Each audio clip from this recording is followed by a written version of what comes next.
এক Chinese doctor বাংলাদেশে এসে কোনো হাসপাতালে চাকরি না পেয়ে একটা ক্লিনিক খুলে বসল। সেখানে সাইনবোর্ড টাঙিয়ে দিল, মাত্র 50 টাকায় চিকিৎসা করান, বিফলে বুঝে নিন 500 টাকা। এক লোক ভাবল, রোগী সেজে 500 টাকা কামানোর ভালো সুযোগ। রোগী, আমার মুখে কোনো স্বাদ নাই, যাই খাই সব সমান। ডাক্তার, নার্স, 18 নম্বর শিশি থেকে 2 ফোঁটা ওষুধ এই রোগীকে খাইয়ে দাও। রোগী, ওয়াকথু, এত কেরোসিন।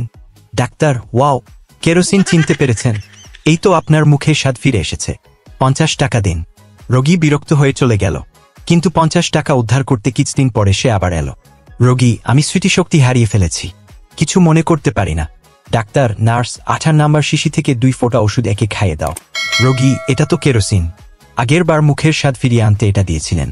ডাক্তার, বাহ, মনে পড়েছে দেখছি, আপনি আপনার স্মৃতিশক্তি ফিরে পেয়েছেন, 50 টাকা দিন। রোগী হতাশ হয়ে চলে গেল, কিন্তু সে দমার পাত্র নয়, 100 টাকা তাকে তুলতেই হবে।